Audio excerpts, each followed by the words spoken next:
नमस्कार, मैं हूं प्रदीप कुमार। आप देख रहे हैं पॉलिटिकल आइडिया। पॉलिटिकल आइडिया के आज के इस अंक में आप सभी दर्शकों का बहुत बहुत स्वागत है। मित्रों, संसद का सत्र चल रहा है और जब संसद का सत्र चल रहा है तो इस संसद के सत्र के तुरंत बाद देश के 5 राज्यों में विधानसभा के चुनाव होने हैं और विधानसभा के चुनाव के परिप्रेक्ष्य में आप कह सकते हैं सड़क से लेकर संसद तक घमासान मचा हुआ है। आज जब लोकसभा स्पीकर के खिलाफ लाया गया विपक्ष का प्रस्ताव 10 घंटे के बहस के बाद विपक्ष की लोकसभा में हार हुई। लोकसभा स्पीकर के खिलाफ लाया गया अविश्वास प्रस्ताव गिर चुका है। तो फिर विपक्ष क्यों एक बार फिर अपनी छीछा लेदर कराने पर उतारू है?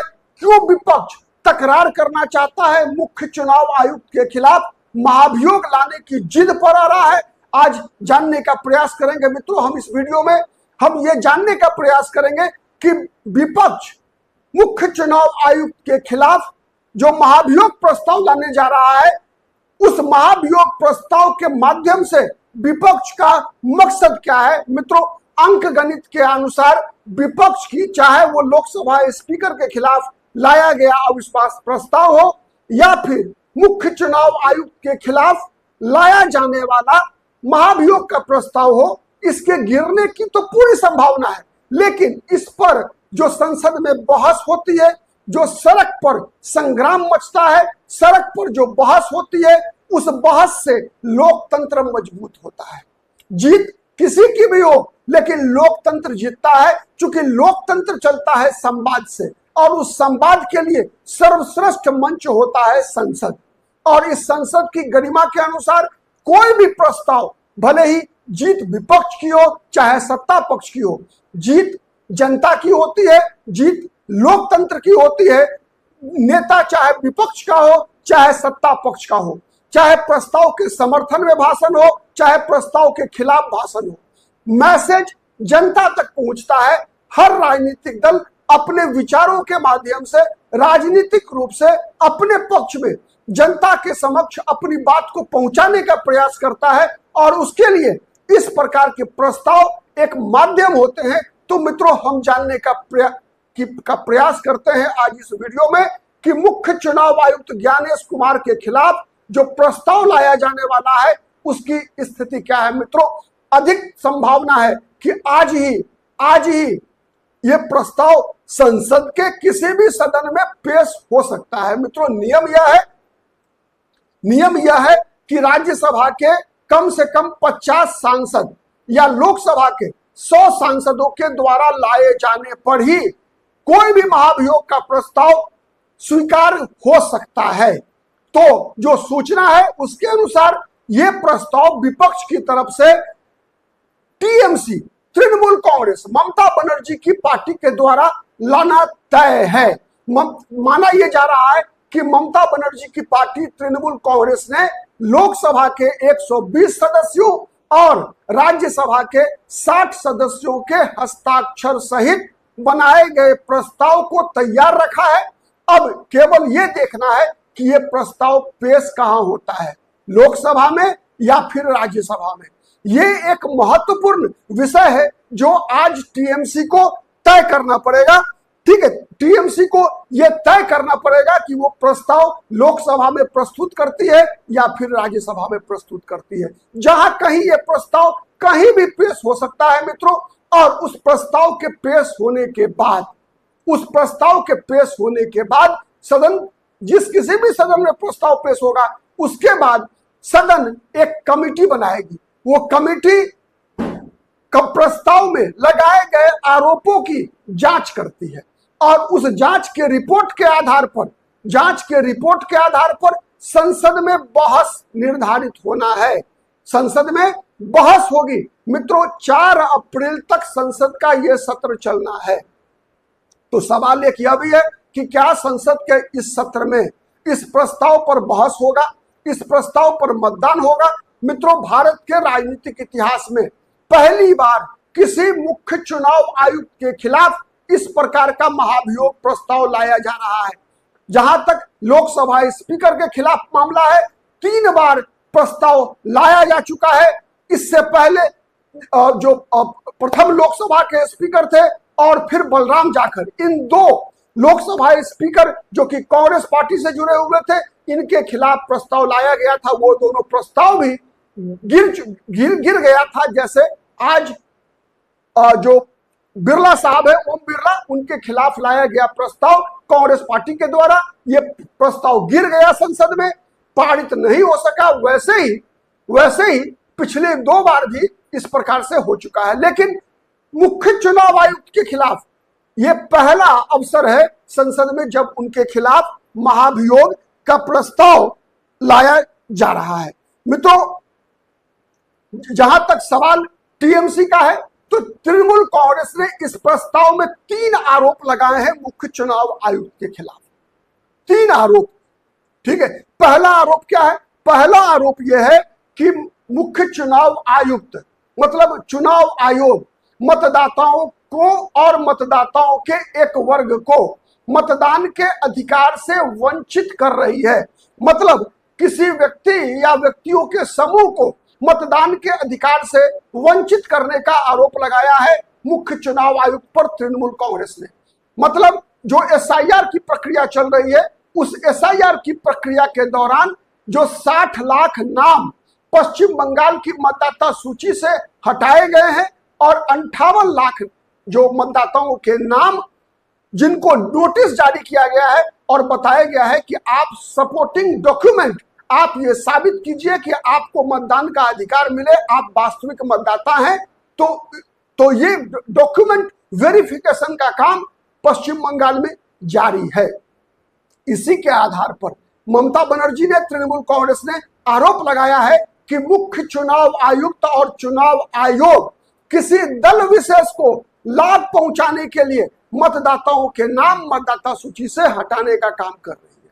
दूसरा आधार क्या है? दूसरा आधार लगाया गया है कि चुनावी धोखाधड़ी कर रही है चुनाव आयोग किसी दल विशेषकर सत्ताधारी दल के पक्ष में वोटर लिस्ट में गड़बड़ी कर रही है। एक ही होल्डिंग नंबर पर सैकड़ों मतदाताओं के नाम पाए जाने का आरोप विपक्ष लगा रहा है। राहुल गांधी भी ऐसा आरोप कई बार लगा चुके हैं। ठीक है। तीसरा आरोप जो लगा है, टीएमसी लगाने जा रही है, वो है कि विपक्ष के नेताओं के साथ जो मुख्य चुनाव आयुक्त हैं ज्ञानेश कुमार, ये दुर्व्यवहार करते हैं। मित्रों, इसके अंदर ममता बनर्जी ने कहा है कि 3 प्रतिनिधिमंडल ममता बनर्जी की पार्टी के मुख्य चुनाव आयुक्त से मिलने गया। एक प्रतिनिधिमंडल आपको याद होगा जो कि अभिषेक बनर्जी के नेतृत्व में गया था। आपको याद होगा वो बयान जब अभिषेक बनर्जी के साथ कहा जाता है कि मुख्य चुनाव आयुक्त की बाताबाती हुई थी। उसके बाद अभिषेक बनर्जी ने बाहर आकर पत्रकारों से बात करते हुए ये बयान दिया था कि हम लोग we are elected but you are nominated. उंगली दिखाने की बात जब हुई थी और इसको भी एक मुद्दा बनाया गया था। ठीक है। तो यू आर नॉमिनेटेड और you are selected but we public representative are elected, that's why you should not try to govern us. ठीक है। तो ये आरोप लगाया था अभिषेक बनर्जी जो कि भतीजा है ममता बनर्जी की पार्टी, ममता बनर्जी के, और उनकी पार्टी के सांसद भी है। तीसरी बैठक जो हुई थी जिसमें ममता बनर्जी ने दावा किया कि वो स्वयं मौजूद थी और उनके साथ भी मुख्य चुनाव आयुक्त का व्यवहार जो था वो व्यवहार उचित नहीं था। ममता बनर्जी के साथ भी लहजा उनका बहुत ही खराब था, दुर्व्यवहार की श्रेणी में ये आता है। ठीक है। अब सवाल ये उठता है कि जब संसद में ये प्रस्ताव पेश होगा, उस पर बहस होगी, तो बहस का स्तर हमने आज भी देखा। तो ये संवैधानिक स्थिति है। लेकिन जहां तक राजनीतिक पक्ष है मित्रों, एक बात याद रखिए, एसआईआर पर सबसे पहले, एसआईआर के बाद देश के अंदर सबसे पहला विधानसभा का चुनाव हुआ था बिहार में, और इस एसआईआर को बिहार में राहुल गांधी ने और बिहार में विपक्ष तेजस्वी यादव ने बड़ा मुद्दा बनाया था वोट चोरी का। लेकिन उस चुनाव के मुद्दे पर जब जनता ने मतदान किया तो फिर परिणाम क्या आया, ये बात ममता बनर्जी को समझ में आनी चाहिए कि इस चुनाव एसआईआर वोट चोरी पर जब राहुल गांधी ने और बिहार विधानसभा चुनाव के दौरान बिहार में विपक्ष तेजस्वी यादव ने, राष्ट्रीय जनता दल के लोगों ने जब चुनाव आयोग पर यह आरोप लगाया कि वोट चोरी करने का खेल है एसआईआर, तो फिर उसके बाद वोटर्स का मैंडेट क्या निकल कर आया, इस पर भी गौर करने की बात है। दूसरा गौर करने की बात है जो supreme court of India, Bharat का उच्चतम न्यायालय के मुख्य न्यायाधीश सूर्यकांत की बेंच ने जो कई बार इस पर तगड़ा रोष व्यक्त किया है कि क्या सुप्रीम कोर्ट के पास पश्चिम बंगाल के मुद्दों के अलावा काम के लिए और कोई मुद्दे नहीं है। मतलब जितनी बार भी ममता बनर्जी सुप्रीम कोर्ट गई हैं, क्या ममता बनर्जी को सुप्रीम कोर्ट से कोई राहत मिली है? अब अगर हर संवैधानिक संस्था को, चाहे वो चुनाव आयोग हो, चाहे वो भारत का उच्चतम न्यायालय हो, चाहे वो सीबीआई हो, चाहे वो ईडी हो, हर संवैधानिक संस्थाएं क्या ममता बनर्जी की मांगों के अनुसार काम करेगी? क्या उनको चुनाव जिताने के लिए काम करेगी? अगर चुनाव जिताने के लिए काम करेगी तो फिर वो प्रस्ताव अच्छा है। अगर चुनाव ममता बनर्जी की इच्छा के खिलाफ चुनाव आयोग काम करे, अगर न्यायालय ममता बनर्जी के निर्णयों के खिलाफ अगर कोई फैसला दे, तो इसका मतलब है कि वो सब के सब बिकाऊ है, वो सब के सब मैनेज्ड है। ये एक बड़ा सवाल है और इसी सवाल के आधार पर आने वाले दिनों में जनता का मैंडेट भी आना है। जनता अंतिम फैसला तो जनता करती है और संसद में ये बहस जो होती है मित्रों, उसे जनता बड़े गौर से सुनती है, बहुत ही गौर से सुनती है। चाहे वो बहस संसद में हो, चाहे वो सड़क पर हो, चाहे वो चाय के दुकान में हो, चाहे वो टीवी चैनल्स पे हो, जनता हर भाषण को सुनती है और उसके आधार पर अपना फैसला करती है।